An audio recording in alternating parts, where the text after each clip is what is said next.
नमस्कार साथियों, जैसा कि आप सब जानते हैं, एक बड़ी खबर निकल कर आ रही है हाई कोर्ट से, जिसमें मीडिया के माध्यम से यह बताया गया है कि अब फिलहाल जो अभी नई भर्ती हुई है, यानी जिसका एग्ज़ाम हुआ है अभी पिछले 10-11 तारीख को, उसके प्रक्रिया को फाइनल करने पर हाई कोर्ट के द्वारा रोक लगा दी गई है।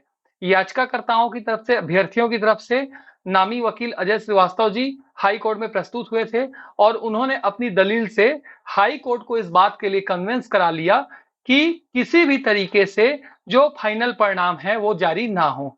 यानी अगर हम सीधे शब्दों में कहें तो अब अभ्यर्थियों को जिन्होंने 10-11 तारीख को एग्जाम दिलाया है, उन्हें नियुक्ति तब तक नहीं मिल सकती जब तक कि हाई कोर्ट से इस केस में रिलीफ ना मिल जाए और सरकार मामले को जीत ना जाए।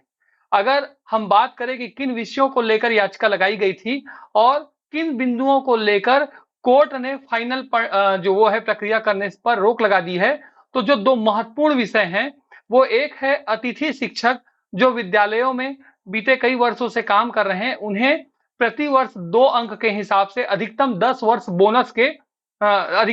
अंक बोनस के दिए जा रहे थे, उसको हाई कोर्ट की तरफ से फिलहाल गलत माना गया है।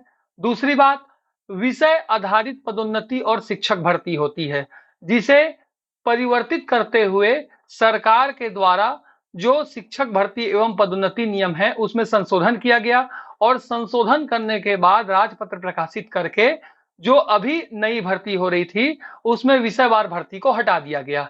यानी सहायक शिक्षक और शिक्षक की भर्ती जो अभी होने वाली थी, उसमें किसी भी प्रकार की विषय की बाध्यता नहीं थी। यानी कोई भी विषय का शिक्षक उस परीक्षा में शामिल हो रहा था और उसे किसी भी विषय को पढ़ाने के लिए रखा जा सकता था।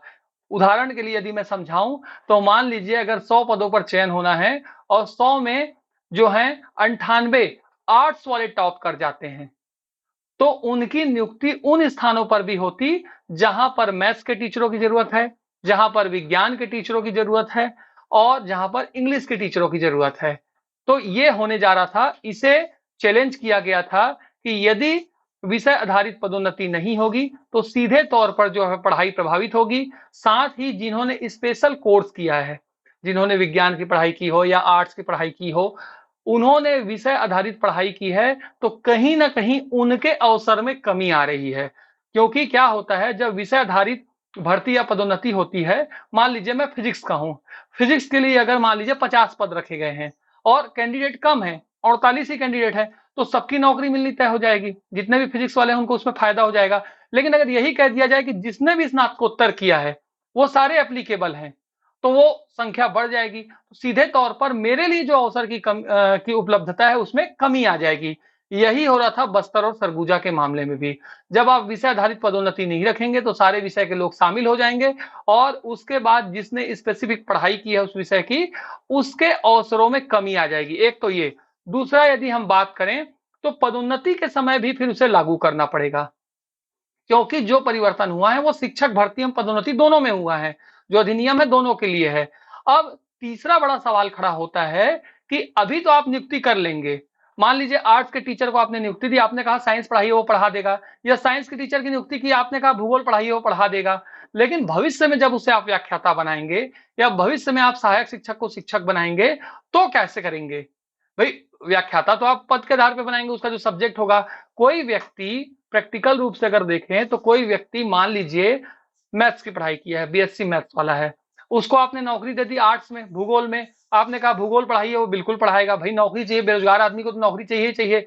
वो पढ़ाया, पढ़ाने के बाद 5-7 साल में उसका मैथ्स खत्म। उसके बाद मान लीजिए 10 साल 15 साल बाद पदोन्नति का मौका लगता है, अब आप उसको पदोन्नति देंगे मैथ्स में, क्योंकि उसके पास मैथ्स की भी डिग्री है। तो वो बेचारा जो है मैथ्स में कैसे पढ़ाएगा जब 10-15 साल से उसका उस सब्जेक्ट से नाता ही टूट गया है। तो कहीं ना कहीं पर ये व्यवस्था जो है वो आगामी जो सिस्टम है उसको प्रभावित कर रहा था। साथ ही साथ हमारे जो शिक्षक जो कार्यरत है लगातार, उनको भी पदोन्नति मिलना है। कल को यह भी बात उठेगी, जैसे अगर हम बात कर ले अभी इसी बार पदोन्नति की, तो विज्ञान और आर्ट्स, इंग्लिश और क्या बोलते हैं आपका मैथ्स, इसमें सारे में अंतर आ रहा था। आर्ट्स की अगर हम बात कर ले कला की, तो जैसे मान लीजिए 2005 तक के लोगों को मौका मिल रहा होगा। तो स्थिति ये थी कि जो अंग्रेजी लेकर पढ़े हैं, उसमें 2011-12 में भी जिनकी नियुक्ति हुई, जिनका जनवरी में भी संविलियन हुआ है, वो भी पात्र नजर आ रहे हैं। अंग्रेजी में तो ऐसा भी अवसर आया है कई जगहों पर, जहां पर जितने लोग थे सारों की पदोन्नति हो गई और उसके बाद कुछ पद रिक्त रह गए हैं। कुछ पद रिक्त रह गए क्योंकि उचित कैंडिडेट नहीं मिले। अब यदि यहां पर भी ये नियम लागू किया जाता, तो जिन्हें अवसर मिला वो चुक जाते और जो सीनियर होता उनको पहले मौका मिलता। तो यहां पर भी मांग उठेगी, किसको फायदा है किसको घाटा है उसको छोड़ दीजिए। जी, किसी को फायदा होगा तो किसी घाटा होगा, लेकिन उसके बाद क्या होगी, पदोन्नति में भी यही होना करना पड़ेगा, क्योंकि आपने पदोन्नति एवं भर्ती नियम में परिवर्तन किया है। तो केवल सीधी भर्ती में नहीं हो सकता, पदोन्नति में भी चेंज होगा। तो क्या होगा, जो सबसे सीनियर है उसको मौका मिलेगा, फिर वो उस विषय में चला जाएगा। अब उसने मास्टर डिग्री भी कंप्लीट कर ली किसी अन्य विषय में, आप अभी अगर उसको बिना विषय के भेजेंगे तो भविष्य में तो उसे विषय में जाना पड़ेगा।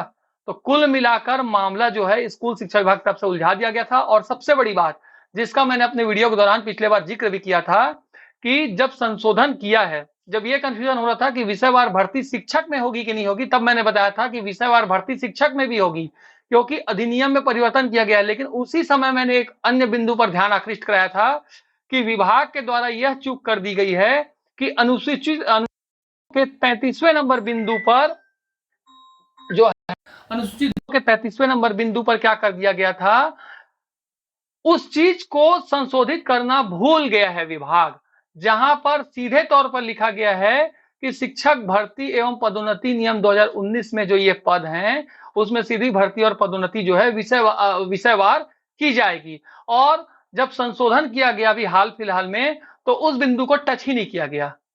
न्यायालय में जब ये बिंदु रखा जाएगा, स्वाभाविक बात है कि भाई आपने तो राजपत्र के इस बिंदु में संशोधन ही नहीं किया है, तो ये तो एप्लीकेबल रहेगा। जब ये एप्लीकेबल रहेगा तो आपने ये भर्ती कैसे विषय रहित कर दी, वो तो कॉन्ट्राडिक्शन हो गया, अपने आप में उसका विरोधाभास हो गया।